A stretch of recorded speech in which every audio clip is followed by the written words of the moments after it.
Dakota Territory, February 1877. The wind struck like a fist against the soddy's door, rattling the leather hinges Clara Whitmore had mended 3 times this winter. Inside, Martha Hendricks writhed on the rope bed, her cries lost beneath the howling Dakota Territory storm that had descended without warning. "Push now, Martha," Clara commanded, her hands steady despite the growing cold that seeped through every crack in the earthen walls. The lard lamp flickered, casting wild shadows as she guided the stubborn infant into the world. "Almost there!" The baby emerged with a lusty wail just as the wind shifted, driving snow through gaps Clara thought she'd sealed. Her left leg, poorly healed from last summer's fall, throbbed as she wrapped the child in clean muslin. Through the single window, she watched her mare bolt into the whiteout, reins snapping against the hitching post. "Lord preserve us," Martha whispered, exhaustion heavy in her voice. "How deep will it get?" Clara limped to the door, forcing it open against the wind's fury. Snow already climbed past her boot tops, and the storm showed no mercy. Her medical bag held enough supplies for 3 days, maybe 4 if she rationed carefully. But stranded here with a newborn and weakened mother, 3 days might prove 3 too few. She pulled her grandmother's star quilt from her traveling pack, the one grandmother Eliza had sewn with those peculiar patterns that never quite matched any design Clara recognized. The heavy wool and cotton would serve better than the thin blankets Martha possessed. As she spread it over the window opening to block the driving snow, Clara paused. In the lamplight, the stitched patterns seemed almost deliberate, not mere decoration but symbols arranged with purpose. The wind died for a moment, and in that brief silence, Clara heard it, a low groan from somewhere beyond the door. Human, male, and filled with pain. Her medical training warred with frontier caution. Opening that door meant losing precious heat, risking their shelter. But the sound came again, weaker now, and Clara's conscience won. She wrapped her woolen shawl tight and stepped into the storm. 20 paces from the soddy, she found him collapsed beside the frozen creek. A Lakota warrior, his long black hair matted with snow and blood, an arrow shaft protruding from his left shoulder. His buckskin clothing, fine made and decorated with intricate beadwork, was no match for this storm's killing cold. Clara's injured leg nearly buckled as she knelt beside him. His breathing came shallow and rapid, the beginnings of death's approach. Everything she'd been taught about Indians, about danger, about protecting herself screamed against what she did next. But she was a midwife, a healer, and no person would die within her reach if she could prevent it. Somehow, she dragged him inside. Martha pressed herself against the far wall, clutching her newborn. "Clara, what are you? That's an Indian." "That's a patient," Clara replied, examining the wound by lamplight. The arrow had struck clean, missing vital organs, but the bleeding was steady, and the cold had slowed his circulation dangerously. She heated water in Martha's kettle and began cutting away the buckskin shirt. The warrior's eyes opened, dark, intelligent, wary. He spoke in Lakota, words Clara didn't understand, but his tone held no threat. When she gestured toward the arrow, he nodded and gripped the bed frame, understanding what must come. Clara had extracted bullets and stitched knife wounds, but never removed an arrow. The barbed point could tear worse damage coming out than going in. Yet, left alone, infection would claim him within days. She heated her smallest blade in the lamp flame and began the delicate work of widening the entry wound.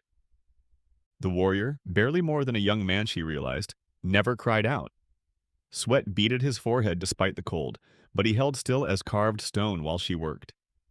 When the arrow finally came free, he spoke again, gesturing toward the storm outside, then toward her and Martha. "What's he saying?" Martha whispered. Clara bandaged the wound with strips torn from her spare petticoat. "I think he's warning us about the storm, that it's going to get worse." As if summoned by her words, the wind rose to a shriek that made the soddy's timbers groan. Clara glanced at her grandmother's quilt blocking the window, and for the first time noticed how the star patterns seemed to form directions, pathways across a dark field scattered with points of light. Perhaps Grandmother Eliza's peculiar stitching held more wisdom than Clara had ever imagined. Dawn brought no relief from the storm, only a gray half-light that revealed snow climbing past the window's edge. Clara woke from restless sleep to find the Lakota warrior sitting upright, sketching symbols in the dirt floor with a charred stick from the fire. He pointed to himself and spoke, "Dakota," then gestured toward her with raised eyebrows. "Clara?" she replied, touching her chest. "Clara Whitmore." Dakota nodded, then pointed to his drawings. Simple lines and curves that meant nothing to her until he began acting them out, cupping his hands to show water, spreading his arms for wind, pointing to different symbols while mimicking weather patterns. Martha, nursing her baby by the fading fire, watched with fearful fascination. "He's teaching you their heathen signs." "He's teaching me to survive," Clara corrected, studying the dirt symbols. When Dakota pointed to one that looked like branching lightning and shook his head grimly, she understood. Worse weather was coming. Clara pulled her grandmother's quilt from the window, needing better light to examine his shoulder. The wound showed no signs of infection, but the makeshift bandage needed changing. As she worked, Dakota studied the quilt's patterns with growing interest. He traced one section with his finger, a series of connected stars forming what Clara had always thought was mere decoration. Dakota spoke rapidly in Lakota, pointing from the quilt to the ceiling, then to the four walls in sequence. He sketched the same pattern in the dirt, but this time Clara saw it differently. Not decoration, navigation, a star map sewn in wool and cotton. "Your grandmother," Dakota said in careful English, surprising her. "She knew the star road." Clara's breath caught. Grandmother Eliza had been a strange woman, disappearing for months at a time during Clara's childhood, returning with herbs no proper garden grew and stories mother called nonsense. Stories about living with Indians, learning their ways. "You speak English?" "Some words. Traders taught, little bit." Dakota gestured toward the storm. "Must make shelter strong. This storm, 3 days more, maybe 4. 3 days. Clara counted her medical supplies, Martha's food stores, the fuel for heat.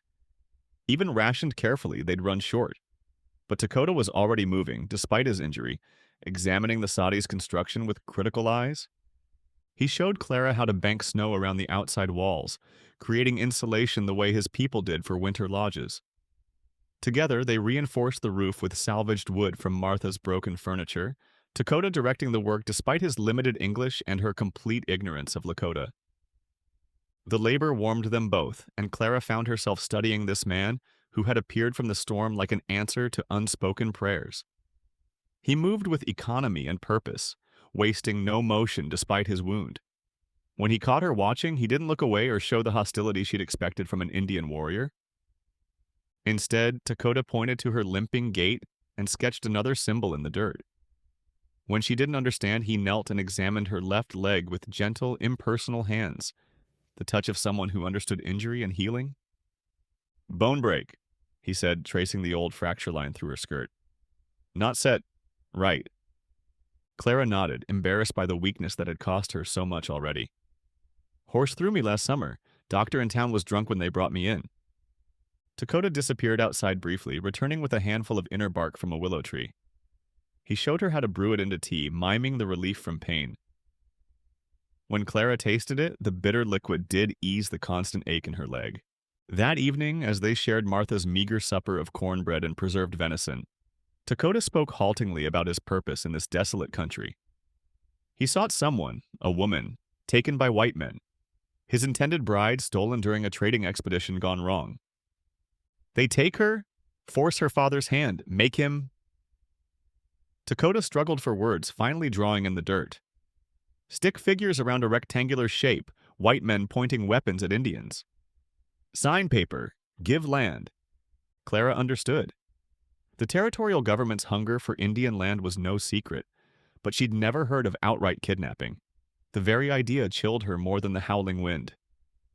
"You'll find her," Clara said, surprised by her certainty.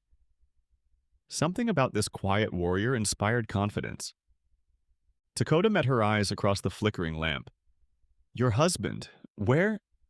The question hit like a physical blow. Clara turned away, but the small space offered no privacy from grief or from the gentle persistence in Dakota's voice.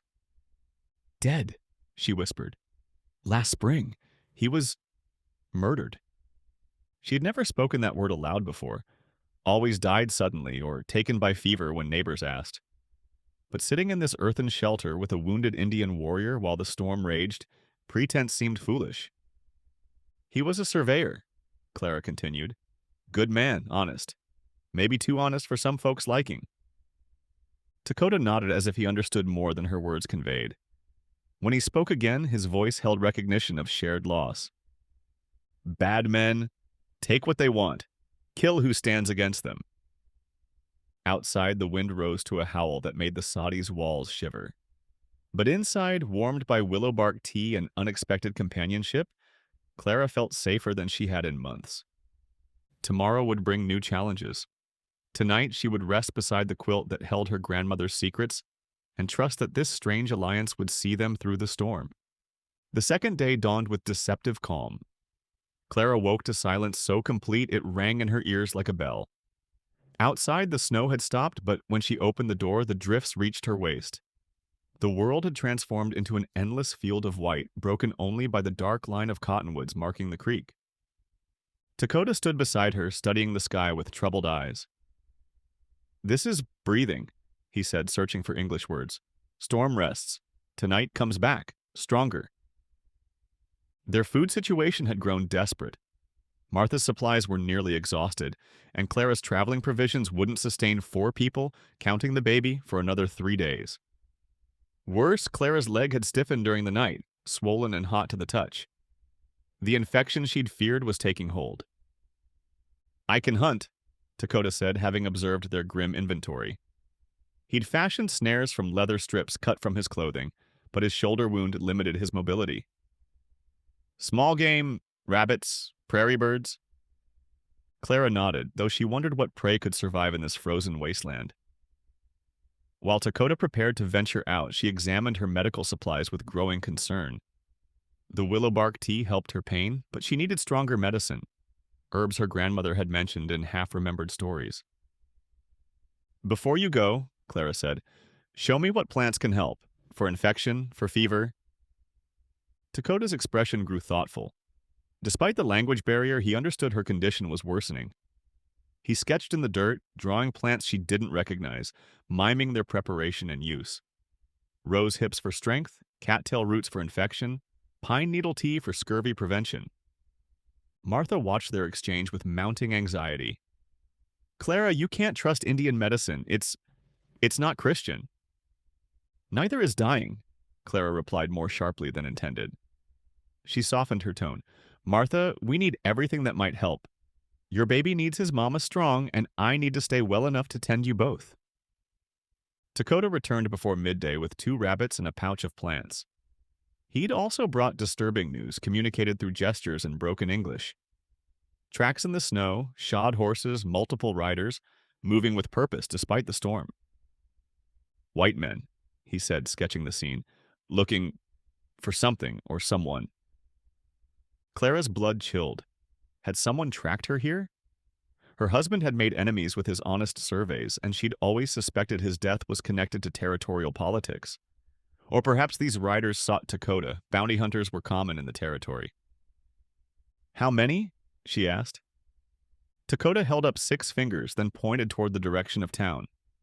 They'd camped somewhere to the east, waiting for the storm to pass before continuing their search. Clara felt the walls of their shelter closing in.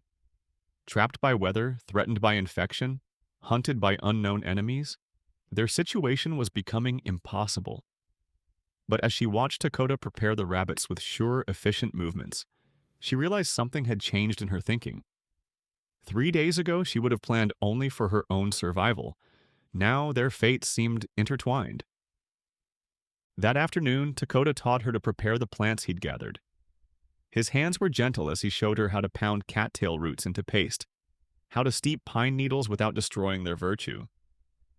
When he applied the cattail poultice to her infected leg, Clara felt the first relief she'd known in days. Your grandmother, Dakota said as they worked.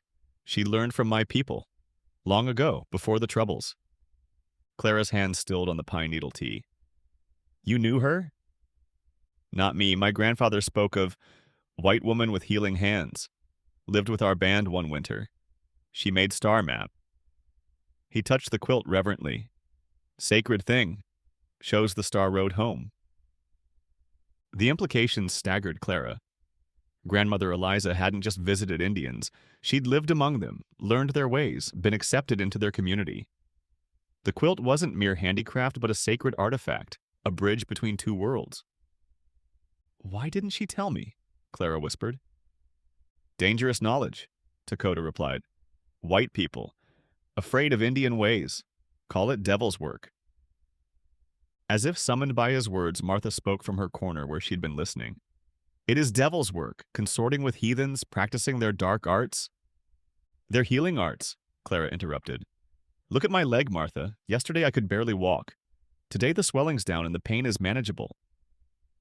Martha turned away, clutching her baby closer. "You're changing, Clara, becoming something unnatural." The words stung because they held a grain of truth.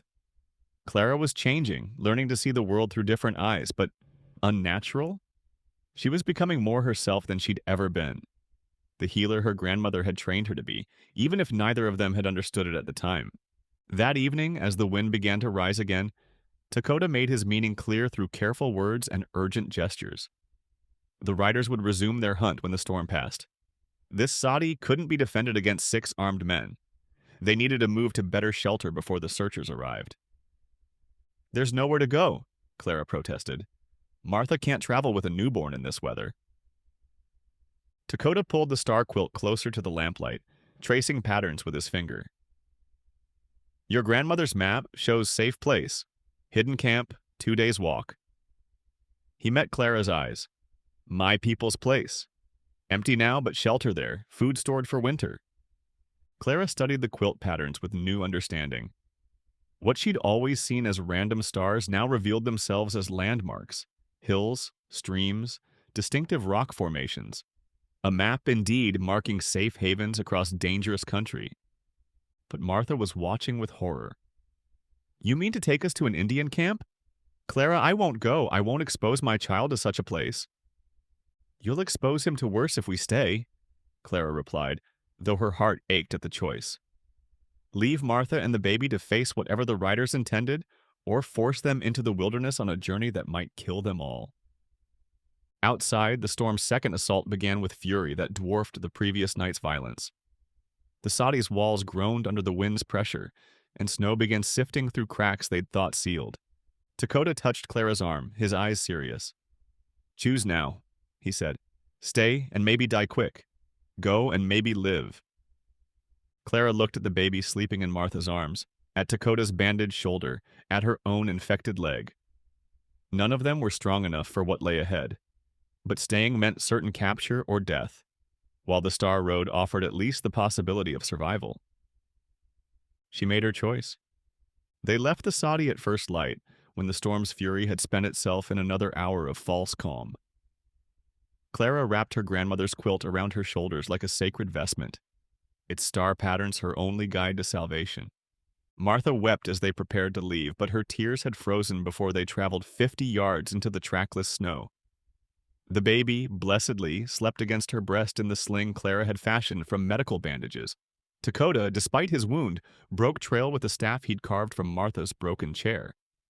Clara's infected leg screamed with each step, but Dakota's medicines had worked better than anything in her medical bag. She could walk, and walking meant living. Behind them, smoke from the abandoned Sadi would draw the searchers east while they traveled northwest toward the hidden camp marked in her grandmother's stitches. By midday, when they paused to rest in a grove of wind-twisted pines, Clara realized how completely she'd committed to this desperate path. No retreat was possible now. The storm had covered their tracks, but it had also obliterated any hope of return. "How much farther?" she asked Dakota, who was studying the sky with increasing concern. "Half day more," he replied, then added grimly, "if weather holds." Clara consulted the quilt map, matching the star patterns to landmarks she could barely recognize under their blanket of snow. There, the double hill that looked like a woman's profile, and beyond it, the distinctive rock formation her grandmother had marked with a cluster of small stars. As they prepared to resume walking, Clara noticed Martha examining something she'd pulled from her traveling bundle. A leather portfolio, water-stained, but intact. "What's that, Martha?" "Papers my husband left," Martha replied reluctantly. "Said if anything happened to him, I should take them to the territorial judge. But now, she gestured helplessly at their situation. Clara's pulse quickened. May I see them? The documents were surveyor's notes, but not the usual dry measurements and boundary descriptions. These papers recorded discrepancies, official land grants that didn't match actual surveys, properties claimed by the territorial government that belonged to homesteaders or Indian tribes. Someone had been systematically stealing land through falsified documents, and at the bottom of each page the same signature, Governor Maxwell Hartwell. Martha? Clara whispered. Your husband discovered something important. These papers prove the governor's been stealing land grants. And probably killing anyone who found out, Dakota added, having recognized the significance despite his limited reading. Like your husband, like mine. Clara's world tilted. What do you mean, yours? Dakota's expression grew distant, pained. My bride's father, chief of our band. These men came with papers, said government wants our land for railroad. Chief refused to sign. Next day, his daughter gone. Taken as promise, sign papers, get daughter back. The pattern emerged with terrible clarity. Governor Hartwell was using kidnapping and murder to force compliance with his illegal land seizures. Clara's surveyor husband had stumbled onto the scheme and paid with his life. Dakota's bride was held hostage to ensure her father's cooperation. Where do you think they're keeping her? Clara asked. Territorial capital, Dakota replied. Governor's house, maybe, or fort nearby? Clara studied the stolen papers, noting dates and locations. Most of the fraudulent land grants centered around the proposed railroad route. Millions of acres of valuable property transferred to territorial ownership through coercion and forgery. We need to get these to someone who can act on them, Clara said. But who? If the governor's involved, who can we trust? Federal marshal, Martha suggested. Territory's too corrupt, but federal law might still mean something. Dakota was studying the western horizon where dark clouds were building again. Storm comes back soon. Must reach shelter first, then plan. They resumed their desperate march through the snow, each step taking them farther from civilization and deeper into country where Dakota's knowledge meant survival. Clara found herself relying on him completely for navigation, for weather prediction, for the small medicines that kept her leg functional. The realization both humbled and frightened her. 3 days ago, she'd been a proper frontier widow, suspicious of Indians and confident in her own cultural superiority. Now she was following a Lakota warrior through unmarked wilderness, trusting indigenous knowledge over everything she'd been taught. But as the afternoon wore on and they drew closer to the hidden camp, Clara understood she was discovering something her grandmother had learned decades earlier. Survival meant adaptation, and adaptation meant shedding prejudices that served no practical purpose. When the camp finally appeared, a cluster of abandoned lodges in a sheltered valley marked by the exact star configuration from the quilt, Clara felt a profound sense of homecoming. This place had called to her across generations, preserved in wool and cotton by a grandmother wise enough to understand that some knowledge was too precious to lose. Dakota led them to the largest lodge, its hide covering intact despite seasons of weather. Inside, they found stored supplies, dried meat, wild rice, winter clothing, and medicines prepared with skill that rivaled anything in Clara's medical training. Your people planned for this, Clara observed as they settled into the warm, dry shelter. Always plan for winter, for trouble, for strangers who need help, Dakota replied. Grandmother's way. Your grandmother learned this, too. Clara spread the star quilt on the lodge floor, its patterns seeming to glow in the fire's light. For the first time since her husband's death, she felt truly safe. Not just protected from immediate danger, but connected to something larger than her individual struggle. Outside, the storm renewed its assault with the fury of a living thing. But inside, surrounded by the wisdom of two cultures and the evidence that could bring justice for the murdered and kidnapped, Clara began to plan their next move. The Star Road had brought them to safety. Now it would guide them toward justice. The third morning brought the sound Clara had dreaded. Horses moving through snow, voices calling to each other in the crystalline air. From the lodge entrance, she counted 6 riders picking their way down the valley slopes, following tracks that led directly to their shelter. How did they find us? Martha whispered, clutching her baby. Dakota was already gathering weapons, a bow he'd found in the lodge supplies, arrows with points honed sharp. "Smoke," he said grimly. "Fire makes smoke. Wind carries far in cold air." Clara cursed herself for the oversight. Of course, their fire would be visible for miles in this clear, frozen landscape. She'd been thinking like a homesteader, focused on immediate comfort rather than tactical concealment. The riders were close enough now to identify their leader, a tall man in a military greatcoat whose bearing suggested authority. Governor Hartwell himself, Clara realized with a chill. This wasn't a routine manhunt, but a personal mission. "They want the papers," Clara said, clutching Martha's portfolio. "And probably us dead to keep the secret." Dakota tested his bowstring, wincing as the motion pulled at his healing shoulder. "6 men with rifles. We cannot fight them straight." "Then we don't fight straight," Clara replied, surprised by her own calm. "We use what they don't expect."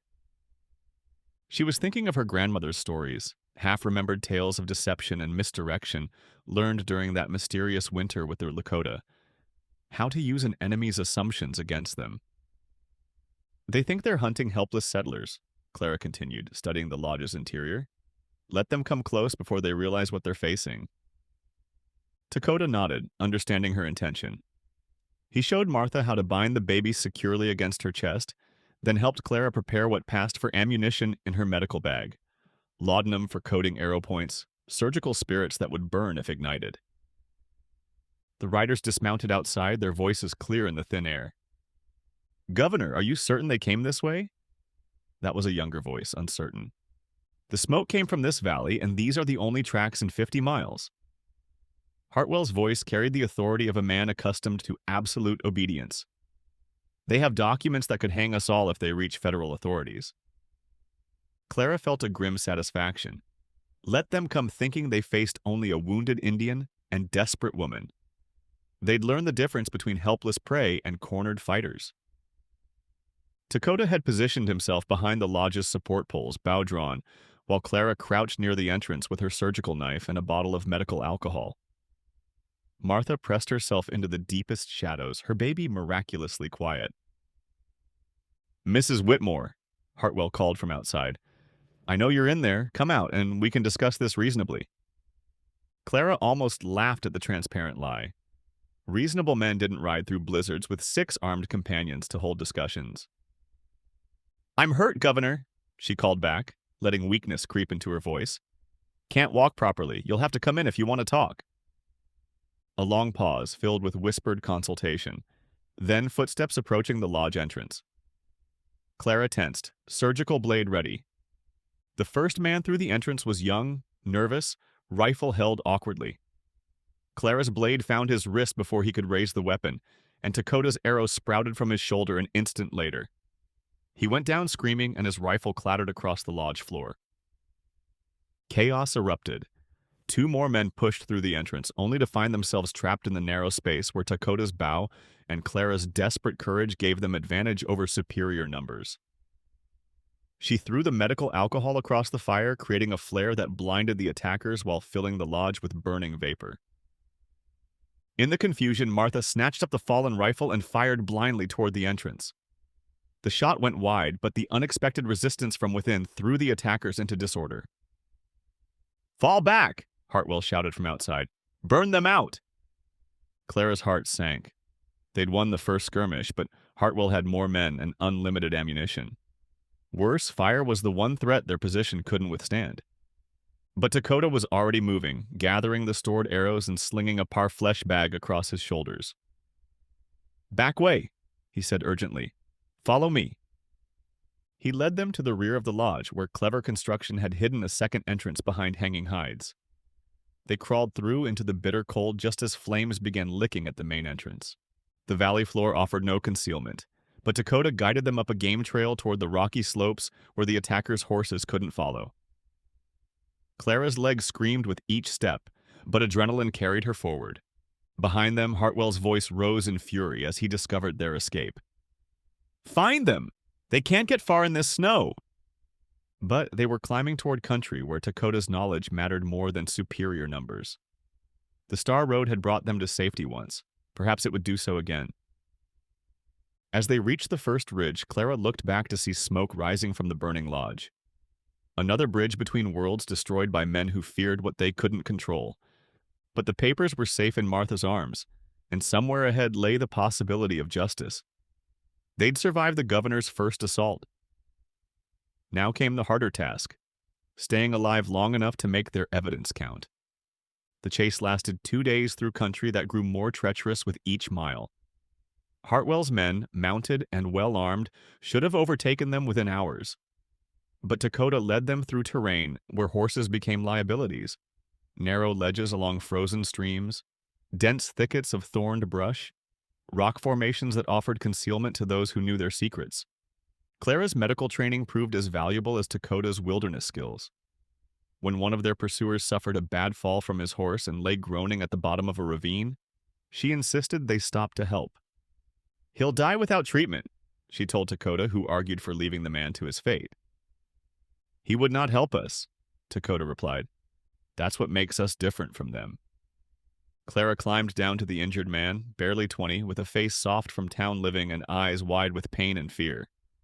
His leg was clearly broken, but more dangerous was the head wound that left him dazed and incoherent.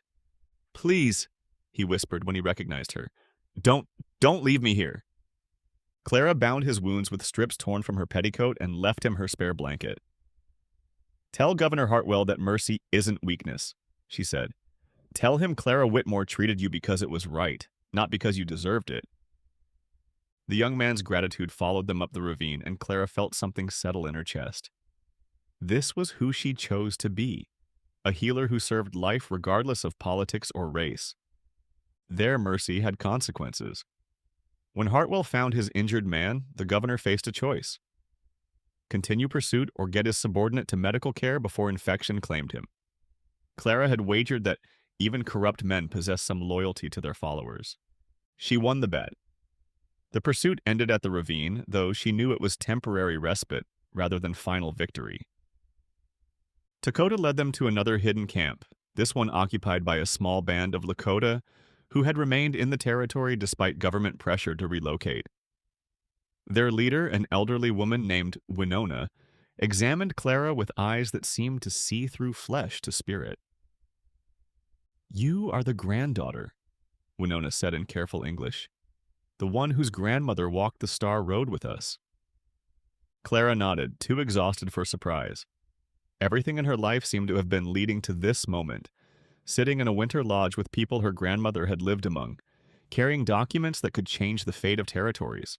Winona examined the surveyor's papers, with Lakota translating the technical language. Her face grew grave as she understood the scope of Hartwell's conspiracy. "My nephew's daughter," she said finally, "the one they took to force our cooperation. If these papers reach federal authorities..." "She'll be returned," Clara finished, "and the land grants will be reversed." But first, they had to survive long enough to deliver their evidence. Winona's band could offer temporary shelter, but they were too few to stand against Hartwell's force if the governor chose to attack. "Federal Marshal," Martha repeated her earlier suggestion. "In Fort Laramie. If we can reach him..." 3 weeks' travel, Lakota pointed out, through country Hartwell controls. Clara studied her grandmother's quilt, spread once again in the firelight. The star patterns revealed more routes than she'd imagined, pathways across the territory that avoided major settlements and military posts. "Not 3 weeks, she said slowly. "Look here." She traced a path marked by a distinctive constellation. "This route cuts through the Badlands, then follows the Old Buffalo Trace. 10 days, maybe 12. Winona leaned forward, studying the ancient map with interest.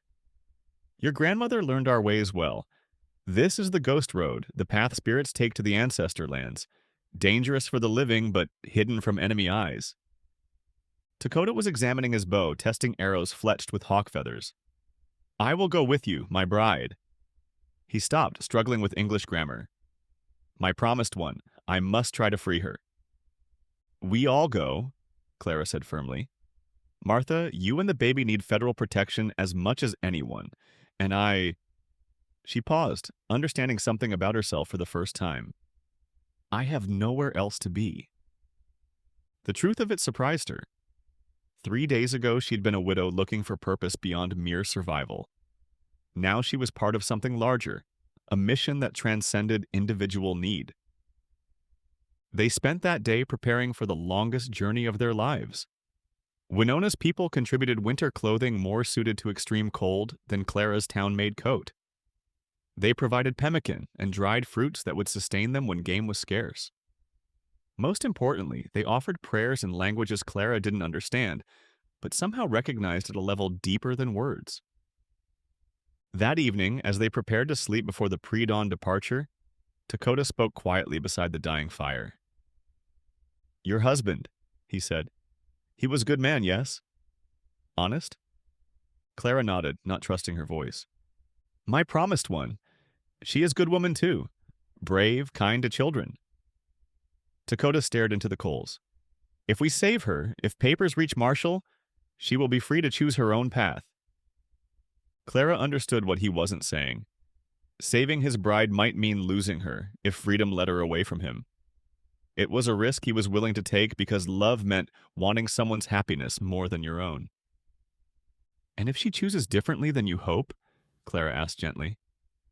Dakota met her eyes across the fire.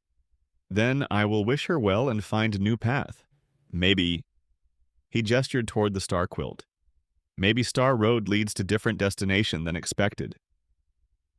Something warm uncurled in Clara's chest. Not passion, but something quieter and more durable.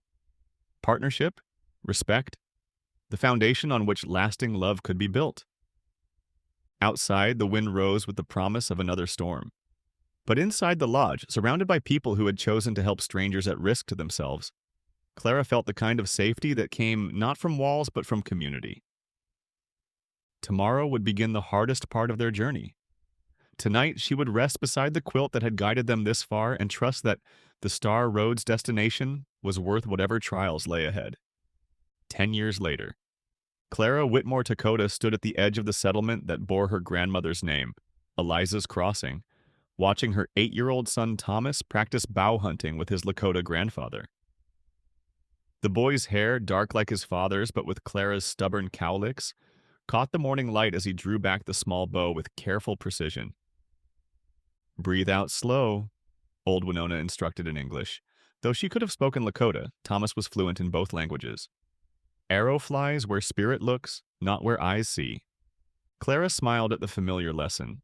Her son was learning to hunt with traditional methods, but he was equally comfortable with the surveying instruments she'd taught him to use. Like the settlement itself, Thomas embodied the blending of two worlds that had once seemed impossibly separate. The federal marshal had listened to their story with grave attention, and Governor Hartwell's conspiracy had unraveled within months of their desperate winter journey. The corrupt territorial government fell, land grants were restored to their rightful owners, and a new administration took power with federal oversight.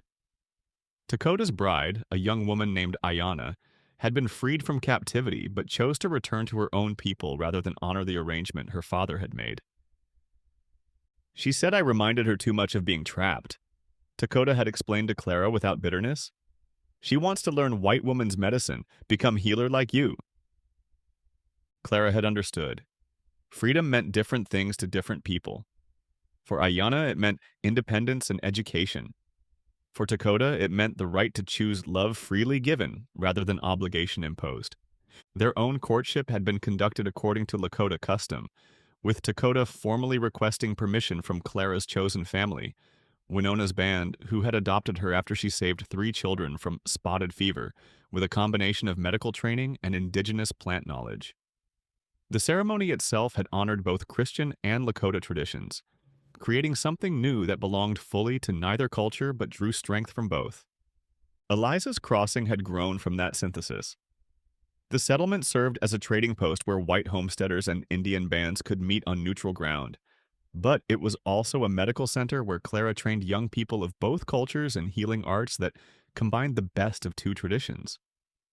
The community's children learned to read and write in English, but they also learned Lakota history and the practical wisdom of people who had survived in this harsh country for generations. Martha Hendricks had stayed in the settlement for 2 years before remarrying and moving to California, but not before teaching Clara the finer points of frontier domestic skills. Her son, the baby born during that terrible blizzard, now attended the territorial university, planning to become a lawyer who specialized in Indian rights. The papers you saved, he'd told Clara during his last visit, they changed everything, not just here, but in Washington. People are starting to understand that treaties have to mean something. Clara's medical practice had evolved far beyond her original training. She delivered babies using techniques that honored both scientific knowledge and indigenous wisdom about birth. She treated injuries with surgical skills learned in medical school and plant medicines taught by Lakota elders. Her reputation had spread across the territory, and people traveled hundreds of miles to consult the mixed-blood healer who served all comers regardless of race or politics. "Mama," Thomas called, having successfully struck his target, a bundle of grass tied to a fence post. "Did I do it right?" "Perfect," Clara replied, though she noticed Winona making small corrections to his stance. "Now help me hang the new quilt." The star quilt she carried was her own work, created over the past winter with guidance from the women of Dakota's extended family. Like her grandmother's map, it showed navigation routes across the territory, but this version included new landmarks: settlements, trading posts, and safe houses for travelers caught by weather or worse dangers. And together, they hung the quilt in the trading post's main room, where it joined her grandmother's original map and a collection of other textiles that told the story of cultural exchange. Visitors could study the patterns and learn something about traveling safely in country that still challenged the unprepared. Dakota emerged from the back room where he'd been negotiating a trade agreement with a group of German immigrants who wanted to establish a farming community nearby. As the settlement's unofficial Indian agent, he helped mediate between competing interests while ensuring that traditional Lakota land use rights were respected. "Good meeting?" Clara asked, noting the satisfaction in his expression. "Very good. They understand that some places are sacred, not for farming. And we understand they need good soil for their families." Dakota examined the newly hung quilt with approval. "Your grandmother would be proud. You've made her wisdom live for new generations." That evening, after the trading post closed and the day's visitors had departed, Clara sat with Dakota and Thomas around their kitchen table, reviewing the boys' lessons. He was learning to read survey maps and understand property law, knowledge that would serve him well in a territory where land disputes could turn deadly without proper documentation. But Thomas was also learning Lakota winter count traditions, memorizing the pictographic records that preserved tribal history across generations. He could identify medicinal plants in both English and Lakota, and he understood the seasonal migrations of game animals according to traditional knowledge refined over centuries. "Will you tell me about the Star Road again?" Thomas asked as Clara tucked him into bed. It was his favorite story, the tale of how his parents had met during the Great Blizzard, how his grandmother's quilt had guided them to safety, how love had grown from shared struggle and mutual respect. "Long ago," Clara began, settling beside him, "your great-grandmother Eliza learned that some knowledge is too precious to lose. She stitched star patterns into a quilt that would guide her granddaughter to safety when danger came." As she spoke, Clara could see the story's future unfolding in her mind. Thomas would carry forward both his parents' knowledge, becoming a bridge between worlds just as she had learned to be. He might become a lawyer like Martha's son, fighting for justice in territorial courts, or perhaps a doctor, combining medical school training with traditional healing wisdom. Or maybe something entirely new, a path his mixed heritage would make possible. Outside their window, the settlement slept under stars that had guided travelers for millennia. The same constellations her grandmother had learned to read, that Dakota's people had followed for generations, that now marked safe passage for anyone wise enough to understand their language. The Star Road continued, marked now in quilts and memories and the growing community that proved two peoples could share the same land when they chose cooperation over conquest. It wound through Thomas's mixed heritage and through the children of other blended families in the settlement. It led toward a future where cultural boundaries might become meeting places instead of battle lines. Clara pulled the star quilt over her son's sleeping form and whispered a prayer of gratitude. To her grandmother for preserving dangerous knowledge, to Dakota for teaching her that love could transcend differences, to the storm that had brought them together when both their worlds seemed frozen and hopeless. Tomorrow would bring new challenges, new travelers seeking guidance, new opportunities to prove that bridges could be stronger than walls. But tonight, under the vast Dakota sky, Clara Whitmore Dakota rested in the knowledge that some legacies were worth any struggle to preserve. The stars wheeled overhead in their ancient patterns, marking roads that led not just across the territory but across time itself, connecting past wisdom to future possibility, one careful stitch at a time.